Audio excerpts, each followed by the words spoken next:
જય શ્રી કૃષ્ણ મિત્રો અષાઢ માસનો પવિત્ર પ્રારંભ થઈ ચૂક્યો છે અને અષાઢ માસમાં અનેક દિવ્ય અને પાવન પર્વો આવે છે, જેમાંથી એક છે અષાઢ શુક્લ પક્ષની દ્વિતીય તિથિએ ઉજવાતી શ્રી જગન્નાથ ભગવાનની પવિત્ર રથયાત્રા। આ શુભ દિવસે સમગ્ર ભારતમાં હર્ષોલ્લાસ સાથે ભગવાન શ્રી જગન્નાથજી, શ્રી બલભદ્રજી અને માતા સુભદ્રાજીની ભવ્ય નગરયાત્રા નીકળે છે। પરંતુ શું તમે જાણો છો કે આ પવિત્ર રથયાત્રા પાછળ કયું દિવ્ય રહસ્ય છુપાયેલું છે? તો ચાલો આજે આપણે રથયાત્રાની આ રહસ્યમય અને શાસ્ત્ર પ્રમાણિત કથાનું શ્રવણ કરીએ। તેથી અંત સુધી અમારા સાથે જોડાયેલા રહેજો ને જો તમને આ કથા સારી લાગે તો લાઈક કરજો ને તમારા મિત્ર અને પરિવાર સાથે પણ શેર કરજો અને આવી જ વૈદિક અને પ્રમાણભૂત કથાઓ સાંભળવા માટે અમારી ચેનલને સબસ્ક્રાઈબ કરવાનું પણ ભૂલશો નહીં। તો ચાલો હવે આજની કથાની શરૂઆત કરીએ। મિત્રો, આ એ સમયની વાત છે જ્યારે ભગવાને વરાહ અવતાર ધારણ કરીને સમુદ્રમાં ડૂબેલી પૃથ્વીનો ઉદ્ધાર કર્યો અને તેને ફરી પોતાના સ્થાન પર સ્થાપિત કરી।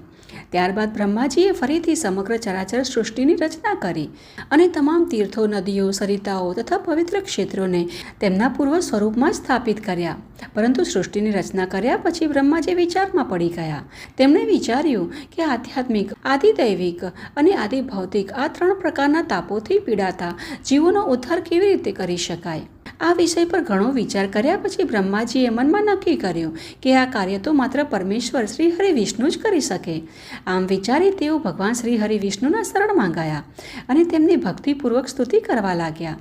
ત્યારે બ્રહ્માજીની સ્તુતિથી પ્રસન્ન થઈ શંખ, ચક્ર અને ગદા ધારણ કરનાર ભગવાન શ્રી હરિ વિષ્ણુ તેમના સમક્ષ પ્રગટ થયા અને કહ્યું કે હે બ્રહ્માજી, આ સમગ્ર જગત મારામાં જ વ્યાપ્ત છે, તેથી તમારી જે ઈચ્છા છે તે જ મારી પણ ઈચ્છા છે। હું તમને એક ઉત્તમ ઉપાય જણાવું છું। સમુદ્રના ઉત્તર કિનારે અને મહાનદીના દક્ષિણ ભાગમાં આવેલું મારું પવિત્ર પુરુષોત્તમ ક્ષેત્ર સૃષ્ટિ અને પ્રલય બંનેથી અસ્પર્શીય રહે છે। ત્યાં મારા દર્શન અને ધ્યાન કરવાથી તેની દિવ્ય મહિમા સ્વયં પ્રગટ થશે। આ ક્ષેત્ર શ્રુતિ, સ્મૃતિ, ઇતિહાસ અને પુરાણોમાં અત્યંત ગુપ્ત રાખવામાં આવ્યું છે। મારી માયાથી સામાન્ય લોક તેને જાણી શકતા નથી, પરંતુ હવે મારી કૃપાથી તે સમગ્ર જગતમાં પ્રસિદ્ધ થશે। આમ કહી ભગવાન પુરુષોત્તમ અંતર્ધ્યાન થઈ ગયા અને ભગવાનના અંતર્ધ્યાન થયા પછી બ્રહ્માજીએ પુરુષોત્તમ ક્ષેત્રનું અદ્ભુત મહાત્મ્ય જાણીને ભગવાનના ધ્યાનમાં લીન થઈ ગયા। તે સમયે પોતાના અધિકાર અંગે ચિંતિત થયેલા પિતૃલોકના અધિપતિ યમરાજ નીલાચલ પર્વત પર પહોંચ્યા। ત્યાં તેમણે ભગવાન લક્ષ્મીપતિના દર્શન કર્યા, તેમને દંડવત પ્રણામ કર્યા અને પોતાના અધિકારની સ્થિરતા માટે ભગવાન જગન્નાથની સ્તુતિ કરવા લાગ્યા। આ પ્રકારે યમરાજની સ્તુતિથી પ્રસન્ન થઈ ભગવાને પોતાની ડાબી બાજુએ બિરાજમાન મહાલક્ષ્મી તરફ સંકેત કર્યો। ત્યારે ભગવાનની આજ્ઞાથી મહાલક્ષ્મીજીએ યમરાજને કહ્યું કે હે સૂર્યપુત્ર, તમે જે હેતુથી અમારી સ્તુતિ કરી રહ્યા છો તે દુર્લભ છે। આ પુરુષોત્તમ ક્ષેત્ર અમારા માટે અત્યંત પ્રિય છે। અહીં કર્મોના બંધનનું ફળ મળતું નથી। અહીં મનુષ્ય તો શું, પશુ પક્ષીઓના પાપો પણ ભસ્મ થઈ જાય છે। અહીં નીલમણિ સમાન તેજસ્વી ભગવાન નારાયણના શ્યામ સુંદર સ્વરૂપના દર્શન માત્રથી જીવ કર્મ બંધનમાંથી મુક્ત થઈ જાય છે। તેથી આ ક્ષેત્ર પર તમારો અધિકાર નથી। અહીં જીવન મુક્ત તથા મુમુક્ષુ પુરુષો નિવાસ કરે છે। હવે આ પ્રકારે મહાલક્ષ્મીજીના વચનો સાંભળી યમરાજ વિનમ્રતાપૂર્વક બોલ્યા કે હે માતેશ્વરી, આપનું વચન સંપૂર્ણપણે સત્ય છે। ભગવાનની ઈચ્છા પર કોઈનો પ્રતિબંધ નથી। ભગવાન જ મારા સ્વર્ગ અને નર્કના પણ સર્જનહાર છે। જો તેમની ઈચ્છાથી અહીં મૃત્યુ પામનારને મોક્ષ પ્રાપ્ત થાય છે તો કૃપા કરીને આ પવિત્ર ક્ષેત્રનું મહાત્મ્ય અને અહીં નિવાસ કરવાથી મળતા ફળ વિશે વધુ વિગતે જણાવો। ત્યારે મહાલક્ષ્મીજીએ કહ્યું કે હે સૂર્યનંદન, સતયુગમાં ઇન્દ્રદ્યુમ્ન નામના એક મહાન રાજા થશે। તેઓ ભગવાન શ્રી હરિ વિષ્ણુના પરમ ભક્ત અને શાસ્ત્રોના મહાન જાણકાર હશે।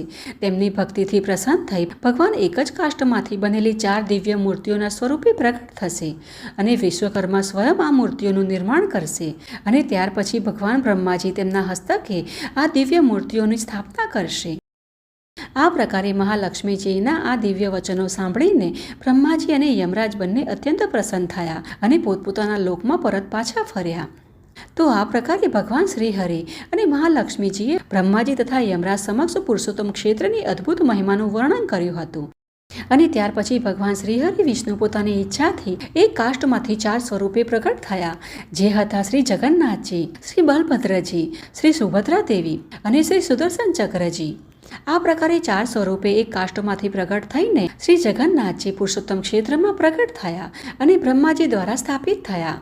અને એ જ પાવન પુરુષોત્તમ ક્ષેત્ર જેને આજે આપણે જગન્નાથપુરી તરીકે ઓળખીએ છીએ, ત્યાં ભગવાનના કાષ્ટમય સ્વરૂપની સ્થાપના થઈ, જેમની અષાઢી બીજે નગરયાત્રા કરવામાં આવે છે અને જેનો આપણે રથયાત્રાના પાવન પર્વ તરીકે ઉત્સવ મનાવીએ છીએ. તો મિત્રો, આ હતી આજની અમારી રથયાત્રાના નિમિત્તે ભગવાન શ્રીહરિ અને મહાલક્ષ્મીજી દ્વારા બ્રહ્માજી તથા યમરાજ સમક્ષ પુરુષોત્તમ ક્ષેત્રની અદ્ભુત મહિમાનું વર્ણન કરતી કથા. ને અમને આશા છે કે આ કથા તમને સારી લાગી હશે. જો તમને આ કથા થોડી પણ સારી લાગી હોય તો કોમેન્ટ બોક્સમાં જય જગન્નાથ અવશ્ય લખજો. ને ચાલો આવી જ વૈદિક અને પ્રમાણભૂત કથાઓ સાથે ફરી મળીએ. જય શ્રી કૃષ્ણ. જય જય જગન્નાથ.